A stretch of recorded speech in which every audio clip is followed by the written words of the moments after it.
हरि ओम। ॐ गणानान्त्वा गणपतिगं हवामहे कविं कवीनामुपमश्रवस्तमं ज्येष्ठराजं ब्रह्मणां ब्रह्मणस्पत आनशृण्वन्नोतिभिः सीदसादनम्। ॐ महागणाधिपतये नमः। Shri Gurubhyo Namaha. Namaste. Welcome to this 8th session of Viveka Chudamani.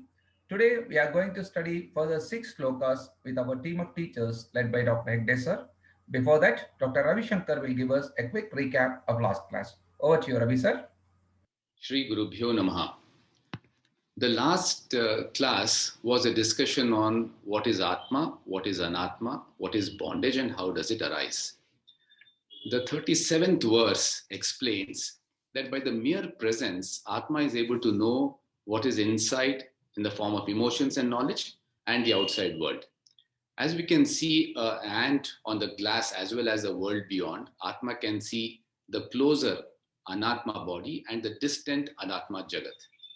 It cannot be objectified, but it is the subject. It is the unseen seer, smeller, and the hearer. Never forget the camera when there is a picture. It enlevels all. Never forget the light on the hand. In the next slide, the Atma is further explained as the constant I am. It is self-evident. It shines Vilasati, and it is the Swarupa of pure Chaitanya. It illumines Sat and Asat. It is uniform in all the three states of the Avastatraya. It illumines through the body-mind complex. Aham Aham Iti explains the Mahavakya Aham Brahmasmi. The Karana or Prakriti causes Karana Sharira and Prapancha through Maya Avidya. The Karya or the Vikriti, which is the product of the Sukshma and the Sthula Sharira Prapancha, is the changing Anatma. Atma is neither the causal matter or the effectual matter. This clarity is very important to claim moksha. Atma becomes a sakshi only in the presence of a body-mind complex. In the next verse, what is bondage is explained.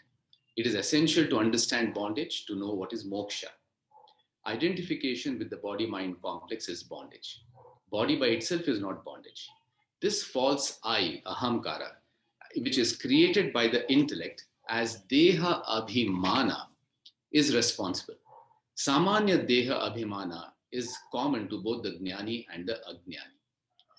It is based on prarabdha and the natural instincts. But the vishesha abhimana, which is due to the human intellect, is what causes bondage. Aham iti mati. This is removed in moksha. Sthula Sharira, Sukshma Sharira, and Karana Sharira Deha Abhimana works in this birth, next birth, and the next Shrishti respectively. I am the body is the web of samsara. I am Brahman in this body is moksha. There is always a fight between free will and prarabdha.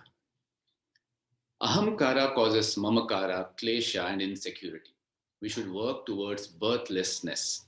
In spiritual sleep, the body appears as real, which is due to desha, kala, and prarabdha. The next verse explains how bondage arises. Long-lasting karana sharira with the sanchita karma, with the mula avidya, is the personality of the jiva. Avidya has avarna and vikshepa shakti with the tamoguna and the rajoguna respectively pushing the man into samsara. Sattva-guna is the only saving grace to get knowledge. Nothing can ever cover Atma like a cloth which covers the body. But Atma remains akhanda, non-divided externally, and advayam, non-divided internally, and nitya, always existent even before the Big Bang. Ignorance is anadi, it is tamomai rahu, like the shadow of the moon eclipsing the sun in a solar eclipse. And this is avarna. Once avarna is over, vikshepa takes over.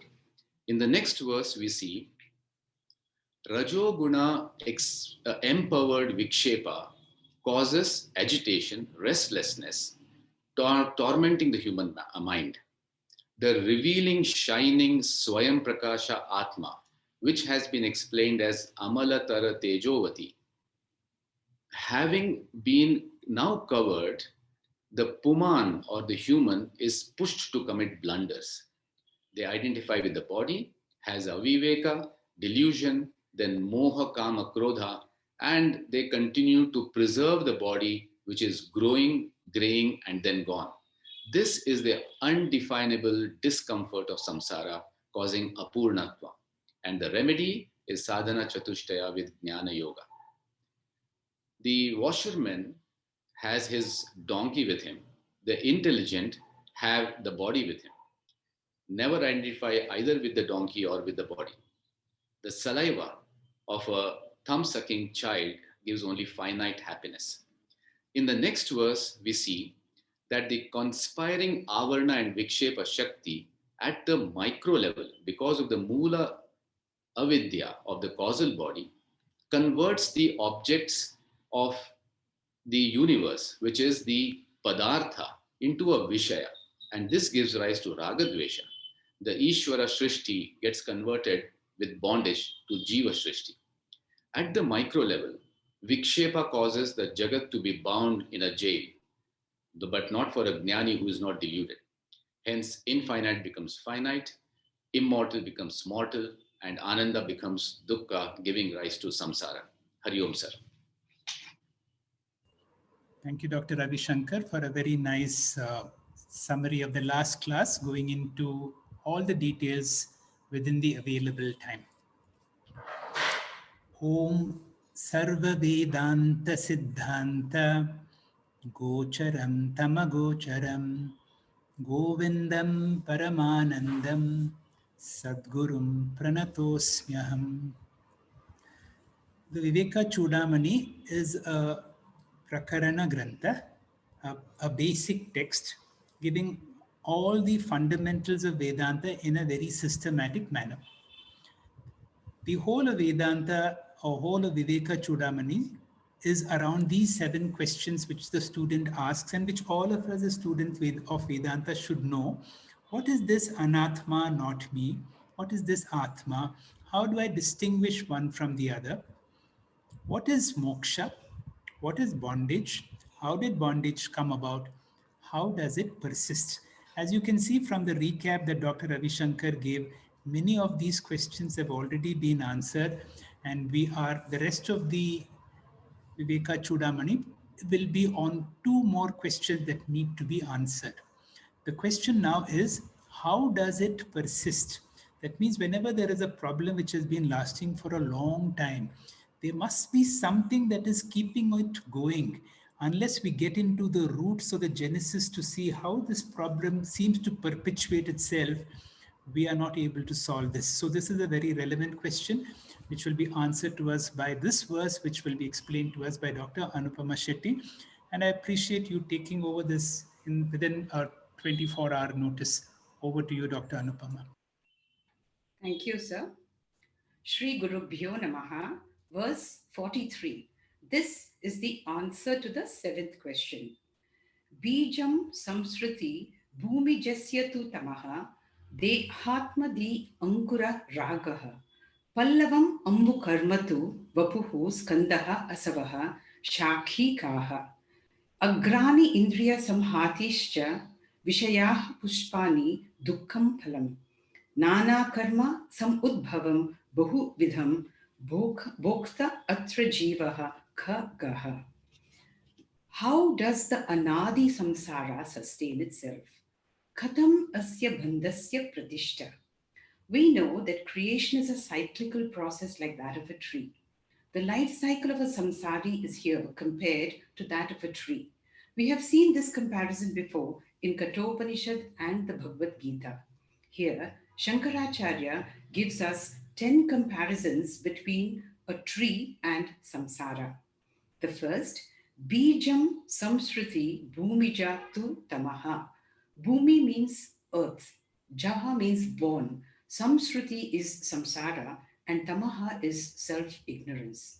This means Just as a tree originates from a seed, samsara originates from tamaha or self-ignorance. The seed here is mula avidya, that is the avarana shakti of tamaha. Though both are the unmanifest stage of the cycle, we know that seeds are produced by the tree, but mula avidya is anadi or beginninglessness. Second, dehatmadi ankuraha ragaha. Ankura means a sprout. Dehatma dehi means identification with the body. This is the genesis of individualization, ahankara or jivatma bhavaha. A jnani disidentifies with his body-mind complex and ceases to perpetuate samsara. But a samsari, in contrast, identifies with his body and suffers all the limitations. The third, raga pallavam. Pallavam means the emergence of shoots. Raga means desires. Body identification superimposes the limitations of the body also. The resulting sense of apurnatvam sparks desires to overcome this limitation. These desires are called raga or kama. A quick recap: avidya or self-ignorance leads to ahankara or body identification, and this in turn is the cause of kama or desires. Karmatu ambu. Ambu means water, referring to watering of the samsara tree. Kama leads to karma. The results of karma are either punya or papa phalani, which in turn cause punarapi janma. A very familiar situation in this verse, kriti mahodadav patana karanam palam ashashvatam gati nirodhakam. Next, skandaha vapuhu. Skanda means the main trunk of the tree and vapuhu is the body. Karma is the trunk of the samsara tree. Next, asavaha shakikaha. Shakaha means the limb or branch and ashu is prana, the prana shakti which flows through the nadis. Just as branches and trunks are always together for survival, the body cannot survive without prana. Agrani Indriya Samhati. Agrani means the tips of the branches. Indriya Samhati means the Jnanendriyani. It is the interaction between the Jnanendriyani and the sense organs that trigger raga, dvesha, kama, krodha, etc. As Lord Krishna says, Matra sparshastu kaunteya sitoshna sukha dukkada. Next, Vishayaha Pushpani. Pushpani means flowers and Vishaya are the sense objects. Just as flowers attract insects, sense objects attracts the sense organs or the agrani. Every object is called a padartha because it is just nama plus rupa. The moment one develops raga or dvesha towards any padartha, it instantly becomes a vishaya. It agitates the mind in the form of raga or dvesha. Dukkam phalam. The fruits of a tree could be sweet or sour. The fruits of a samsara tree could be sukham or dukkham. Dukkham is mentioned here to emphasize our helplessness in sorrow. Bahuvidam dukkham means varieties of sorrows, the tapatraya. As we know, the adhyatmika, adi bhautika, and adi dhaivika. Nana karma samudbhavam means born out of the vyashti as well as the samashti karma. Finally, bhokta atra jiva khagaha. Khagaha means a bird. Bhokta is the experiencer. The jiva is comparable to a bird experiencing the pleasures and pains of this samsara vriksha. Thank you. Thank you, Dr. Anupama, for giving us a very nice comparison between the tree and samsara. This is the brilliance of Adi Shankara. In the Vashyam of the 15th chapter, where the tree again is compared to samsara, where he brings about 10 types of comparisons between tree and samsara. But here in the Viveka Chudamani, he brings about another 10 forms of comparison between the tree and the samsara. As I was not sure, we had a last minute dropout. I've also made a short preparation which I will use as a summary to sum up what Dr. Anupama said. Remember, what is the origin of samsara? Just like the origin of a tree is the seed, the origin of samsara is ignorance or ajnana. A quick recap of all that she said. Adhyasa. Adhyasa means wrong. Because of ignorance comes adhyasa. Adhyasa means an error. Now, because I do not know who I am, I identify with my body, and Adi Shankara compares it with the sprout. The tender shoots represent the wandering minds or karma. When you water a tree, you perpetuate it. And how do we perpetuate samsara? Any form of activities that we do, any form of materialistic activity other than spiritual activity perpetuates samsara. If you have a strong, well built trunk or body, what do we do with the body? We do all forms of activities which perpetuate samsara. Therefore, good health, whenever we have ill health, we are more inclined towards. So it is said a well built body can also perpetuate samsara. The branches represent the prana. The peripheries of the branches, which are exposed to the environment, represent the sense organs. The flowers represent Vishaya. Here, Swamiji makes a clear distinction between Padartha and Vishaya. And when you develop an attachment to them, it becomes a Vishaya. And moment it is a Vishaya, it can become disturbing, and the whole vicious cycle gets perpetuated. The fruits of a tree represent pleasure and pain, and the jiva is the bhokta, who is the experiencer. And these are the 10 comparisons between tree and samsara, and therefore, uh, uh, that is why we have to use the axe of vairagya to be able to cut the samsara tree. Asanga shastrena dridena chitva. We now go to the next topic of how to get moksha. The next verse will be explained to us by Ullas, and a very important verse. Over to you, Ullas, please. Thank you, sir. Hari Om. The teacher is now answering the question Katham Vimokshaha. Shruti Pramane Ekamatehe Swadharma Nishtha Tayyeva Atma Vishuddhirasya Vishuddha Buddhe Paramatma Vedanam Tenaiva Samsara Samula Nashaha. So we see that the teacher has answered one by one each of these questions, and now he's dealing with what is liberation. Liberation is called with different names, moksha, nirvana, immortality, but it all means the same. And one important thing that Swamiji points out is that this human birth is such a great and rare opportunity that we have to ask this question. Never in our previous janmas we got that opportunity. So let us make full use of this life to make sure that we understand this completely. For this, the entire spiritual journey's blueprint is given in this particular mantra, which is two-stage process. So in the next slide, we see the first stage is Karma Yoga. And here Karma Yoga includes the Upasana Yoga, all the values as we have seen in chapter 16 in Bhagavad Gita, and the devotion, the bhakti.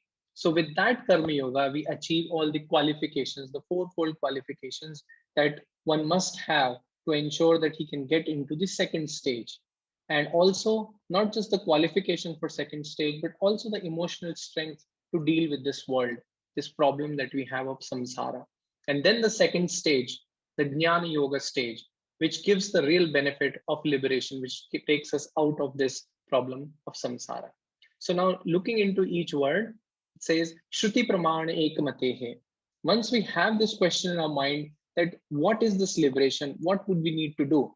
We need to go to the manual of this human life, which is nothing but the scriptures, our Vedas, which talk about what exactly we need to do. And then we need to have that single pointed focus, that undivided faith in them. Faith does not mean blind faith.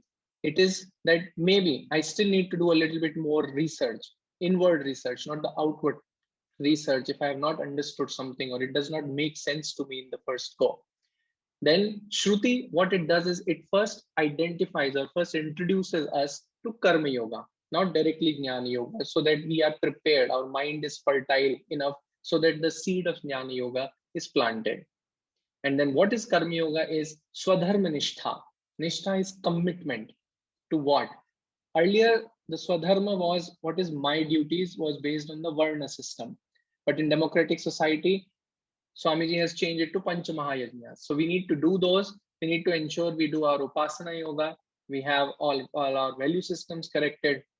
And we have that bhakti. Once we have that, initially the first stage would be to gain all the material success, that God give me this and that. But once we have done that enough, we would soon realize the limitations of that. And soon we will fall into the second stage of Nishkama Bhakti, in which we are just trying to get that inner growth, the spiritual growth, to make sure that we are now ready for Jnana Yoga. Vishuddha Buddhe. Now that we have done Karma Yoga, now my mind is prepared. Now, with this prepared mind, I have that inward focus. Now I would reduce those worldly transactions and create some quality time for my studies. That is very important for self-inquiry. Once we do that, Paramatma Vedanam. Now the self-knowledge can actually take place. And what is the self-knowledge? As a Jivatma, I always feel that I am a mixture of this consciousness as well as all this body-mind complex, all my possessions and relations is what define who I am. But actually, with these study, the self-inquiry, we would soon realize that all these other things that I experience are actually anatma. And from this jivatma, if I minus this anatma, that is when I understand what this Paramatma is, and that is who I am. And how do we do this? We will understand in the subsequent verses. Then in the next we see Teneva Samsara Samula Nashaha. Once we do this, now the problem of samsara goes away completely. Once I have done Karma Yoga and Jnana Yoga, this is the phalam of that the entire problem of samsara goes away from its very root. And let's just revise what these problems of samsara are. There are fourfold problems, as we see in the next slide. The first one is ajnana, which is the self-ignorance. I don't know who I am. And that's an intellectual problem. The second one, adhyasa, self-misconception. Because I don't know about myself, now I start to preconceive other ideas about who I am. That's also an intellectual problem, which can go away with Jnana Yoga. And the third one is the tapatraya, our daily problems, our emotional turmoil that we have. Karma Yoga is really, really helpful in that, and it can remove all those problems from ourselves. And then the punarjanma, rebirth, redeath, that is also, again, once we identify with the real who I am, the entire problem of samsara goes away. So these are the two stages of Karma Yoga followed by Jnana Yoga will really help us in getting that liberation. Thank you, sir. Hari Om. Thank you, Ullas, for a nice explanation of a key verse which talks about how to attain to moksha by understanding the various layers of samsara. The root problem is ignorance of our true nature. And because of ignorance, there is the second level of adhyasa, or a wrong identification that this body is me. And then comes the emotional problem of tapatraya, leading to punarapi jananam, punarapi varana. That is why the whole answer, therefore, will be the answer that we need to get jnanam. To get jnanam, we need jnana yogyata. So this verse explained a two-step process. First, to get jnana yogyata through karma yoga, and then to get jnanam through jnana yoga. And therefore, at all times, remember these four levels. First is ignorance. Ignorance left to error or adhyasa, the emotional problems of tapatraya, and the punarapi jananam, punarapi maranam cycle. We will have further details to what Ullas just explained, with Dr. Rekha explaining to us about the process of Atma Vichara or self-inquiry. Dr. Rekha, please. Shri Gurubhyo Namaha. We have already heard that self-inquiry or Atma Vichara is done in two stages. Can I have the next slide, please? In the first stage, the entire creation is reduced into two, that is consciousness and matter, so that I can declare, I, the experiencer, am consciousness. Whatever I experience is matter. In the second stage, matter is resolved into consciousness. Next slide, please. In verse 153 of the Viveka Chudamani, Adi Shankaracharya gives an example taken from verse 2.3.17, which is actually the summary of the main teaching of the Kathopanishad, which is to separate consciousness and matter. Next slide, please. Coming to the verse itself, Munjadi Shikamiva Drishya Vargat Pratyancha Matmanam Asangam Akriyam Vivicha Tatra Pravilapya Sarvam Tadatmana Tishtiti Yasa Muktaha. This verse can be understood better by breaking after Vivicha as recommended by our Guru Swami Paramarthananda. Next slide, please. So we see that the first stage of self-inquiry, when creation is separated into consciousness and matter, it's seen in these words, Munjat isi kamiva. Munja refers to the wild grass. It's a perennial grass that grows in inhospitable regions of North India. It is used to make rope, baskets, etc. The inner pith is very delicate and it was probably used medicinally. So just as a pith needs to be separated very carefully from the outer part of the munja grass, so too must the inner self be separated from the outer body, mind, world, objective universe. Next slide. So how is the inner self of consciousness described in this verse? Pratyancham, the inner one, and we should note that inner one is in quotes. Atmanam, the consciousness subject, which is asangaha. It is untainted, unattached, transcendental. It is akrayam. It is actionless. And the example is the light as described by the other speakers. And this inner consciousness is separated, that is vivicha, from the outer matter. And the words used to describe the outer matter are drishya vargat. Vargat means group, and drishya is what we see, the material, perceived, observed world, which includes the body, mind, and sense organs.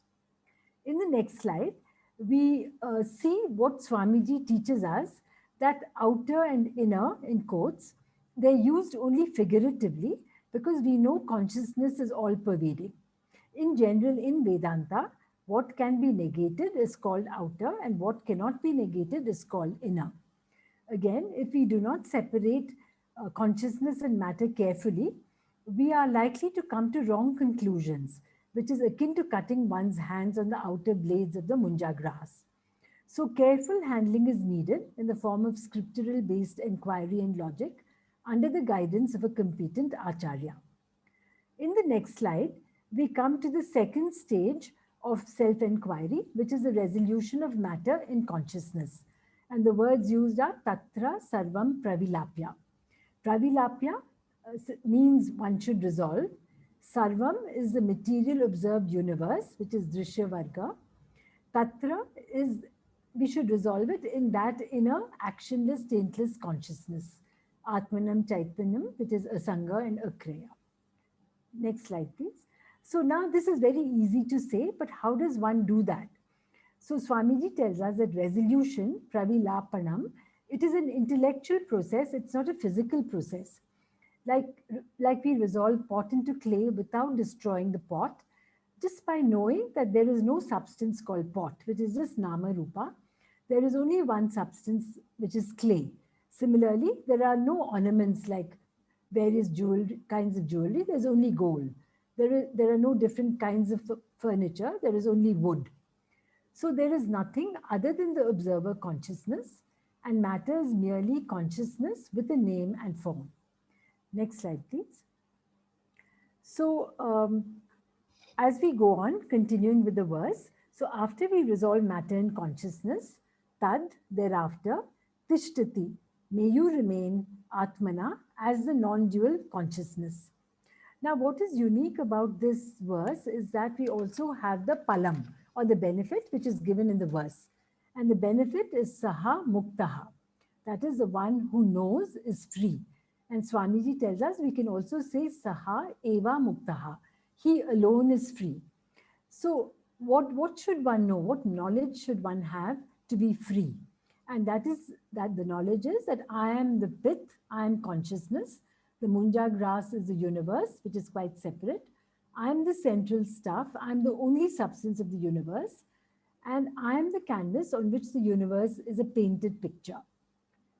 In the next slide, we hear the actual words of our Swamiji, who tells us that Atma Vichara, or self-inquiry, is the final lap of the spiritual journey. We know that Jivatma is consciousness mixed with the three bodies, gross, subtle, and causal. And just as one carefully removes the inner pith from the outer munja grass, so should one, with the help of Guru and Shastram, intellectually remove the Panchakosha and arrive at consciousness, so that we're able to say, I am Atma with the costume of Anatma. I am Paramarthika of the highest order of reality. Anatma is only name and form, which borrows existence from me. Anatyam is Mithya, and I should resolve the entire Anatma into Atma. So the Gnani remembers that I use the body, but I am Atma, even during transactions. Thank you. Hari Om. Thank you, Dr. Rekha, for a brilliant explanation of such a beautiful verse. The Viveka Chudamani has got more than 580 odd verses, and if each of these verses are so rich and so wonderful in helping us to understand, of course, we need a mind that has been primed to make this subtle analysis between consciousness and matter. This takes time, and this takes the presence of great acharyas, and we are blessed to have such acharyas. And even among us, if few of us are able to understand these subtle thoughts, it means every one of us can be helped to understand this subtle distinction between Atma and Anatma. Help us to claim that I am the Atma, and to see that I am of a higher order of reality, and everything around me, including my body, mind, is of a lower order. And therefore, anything that affects my body, mind, or the world around me, with the deeper understanding of this distinction, I am totally liberated from any of the adverse consequences which keep on happening with the Anatma. We will now come to the key order. From now on, the whole of Viveka Chudamani works in a very systematic manner. What Dr. Rekha explained was the essence, but Viveka Chudamani helps us to come down from Annamaya Kosha, Pranamaya Kosha, Manomaya Kosha, Vijnanamaya Kosha, Anandamaya Kosha, to reach the Atma in a very systematic manner. And what is this Pancha Kosha Viveka? If Dr. Sundar can help us to explain. Over to you, Dr. Sundar. Hari Om, Shri Gurubhyo Namaha.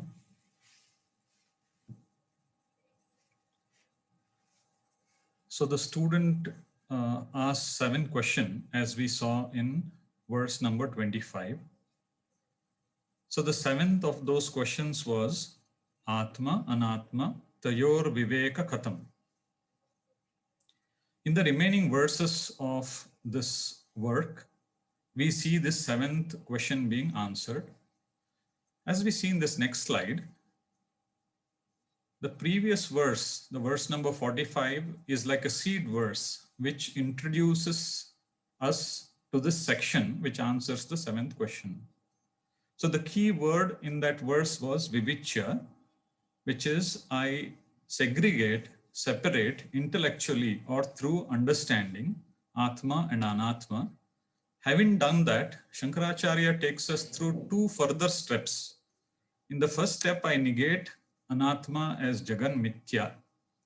Having done that, in this final step, I abide in the Atma as Brahma Satyam.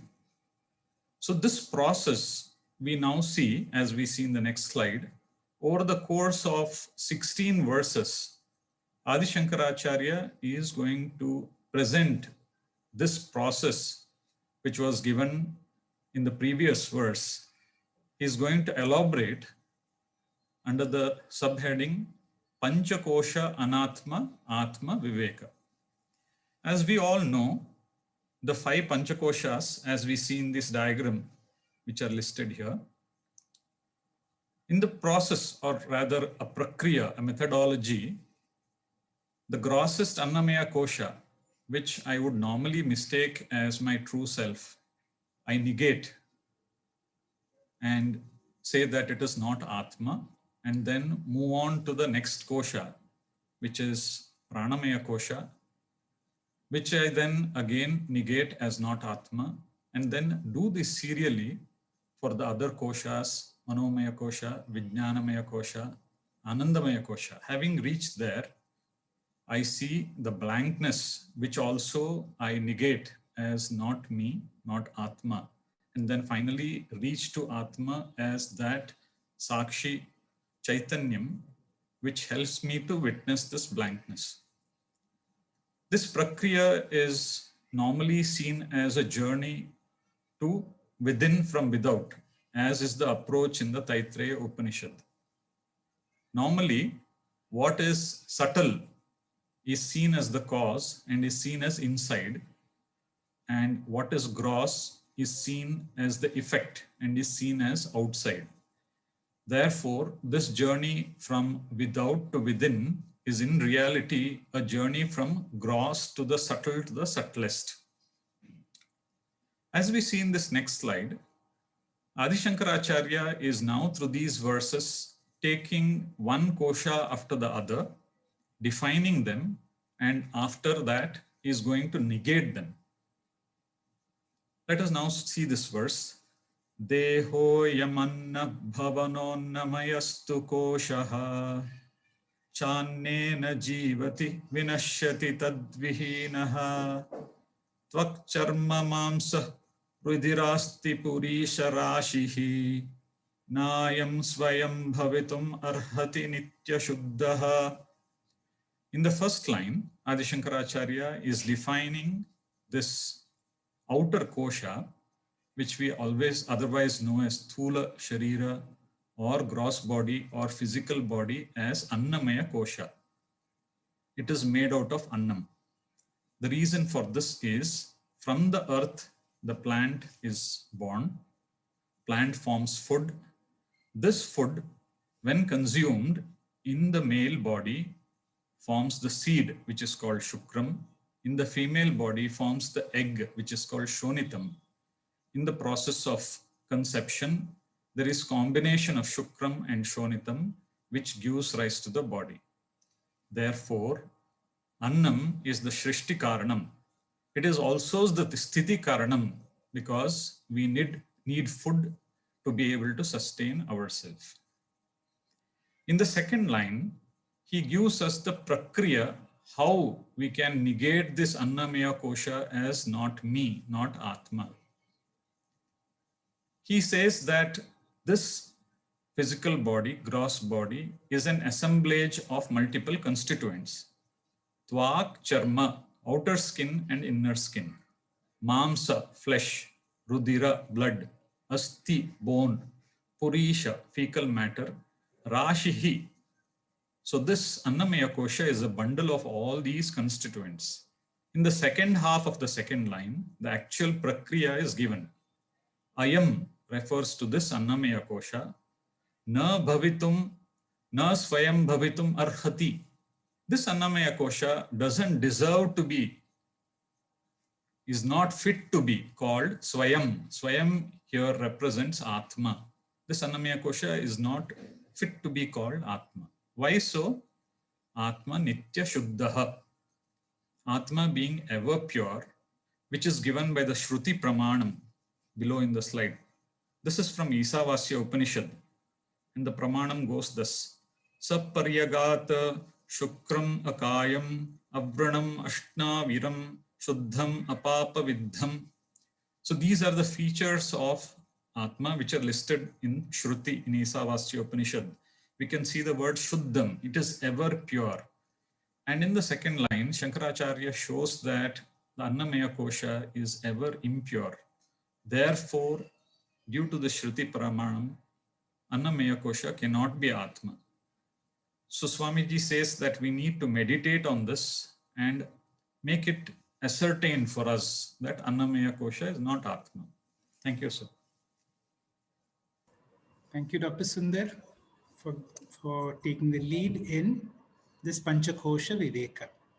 The Panchakosha Viveka is an attempt to distinguish Atma from Anatma, very sequentially going from Annamaya Kosha, Pranamaya Kosha, where, as you described, each line will define the kosha and then clearly tell us how this cannot be the real me, it cannot be the Atma.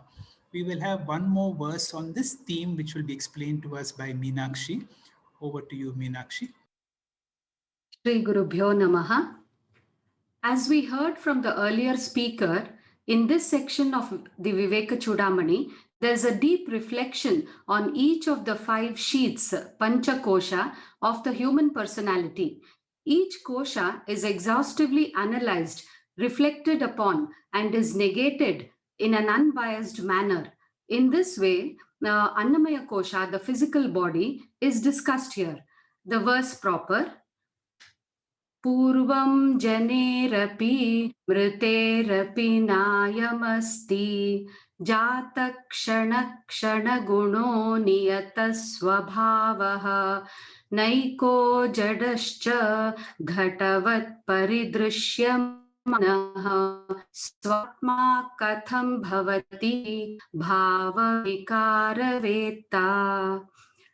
The meaning, the body, does not exist prior to birth or posterior to death, but lasts only for a short intervening period. Its virtues are transient and is changeful by nature. It is manifold, inert, and is a sense object like a jar. How can it be one's own self, the witness of changes in all things? Now let us examine the various features explained as in the slide. Number 1, body is mithya, no independent existence of its own. Number 2, body is saguna, attributes. Number 3, body is asthiraha, unsteady, not uniform. Number 4 is body is anekaha, manifold. Number 5, body is jada, that is inert.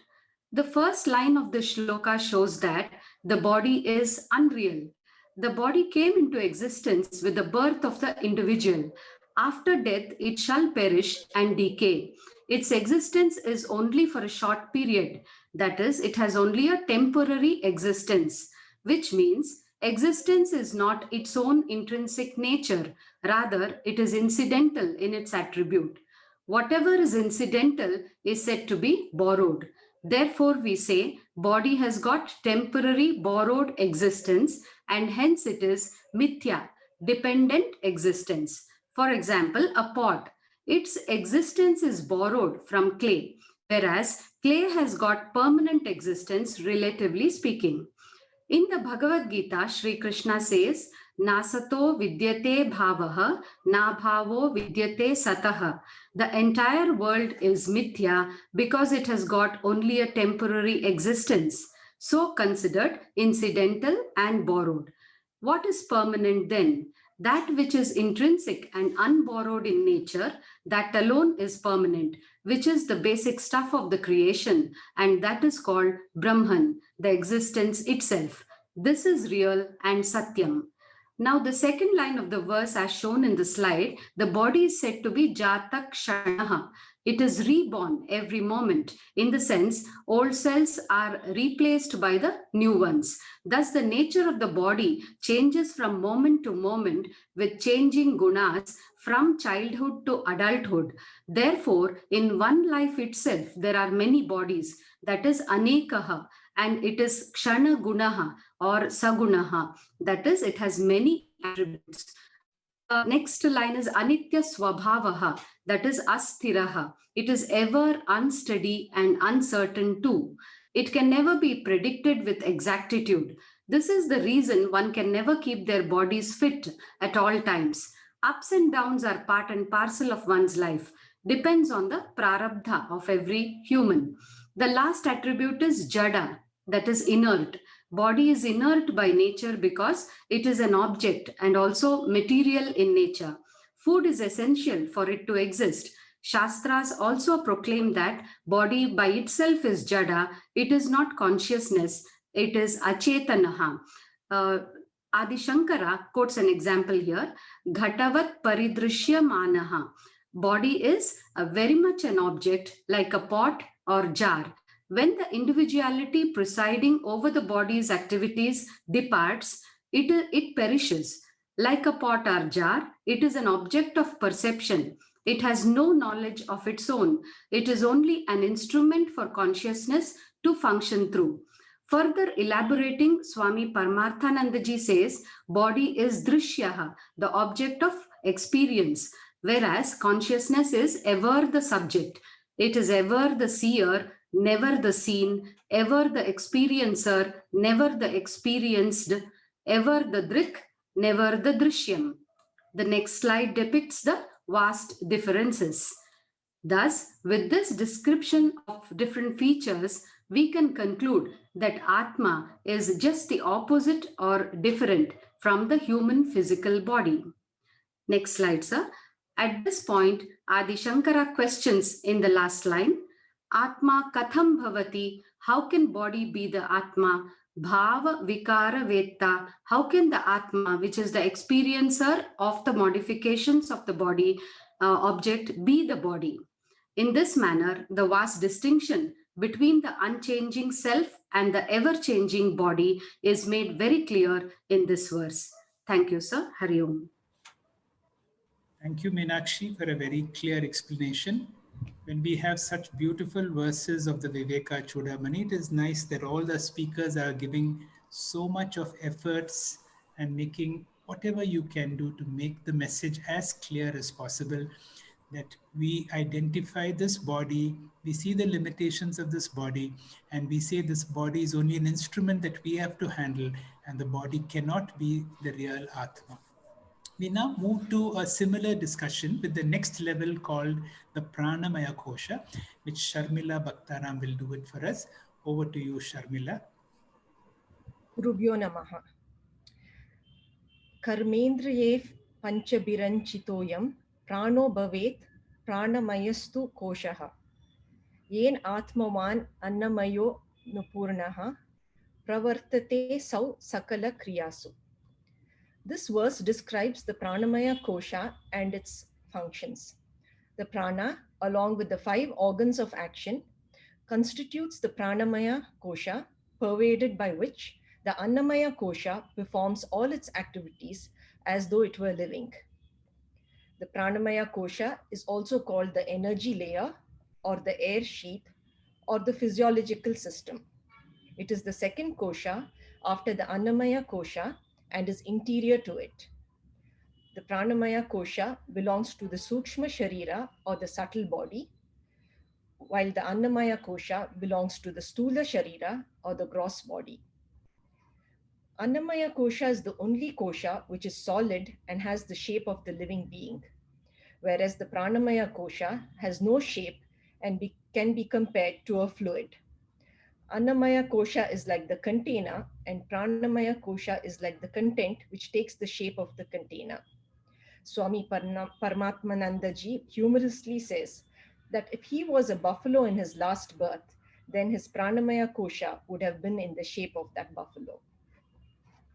The prana and the 5 karmendriyas together constitute the Pranamaya Kosha.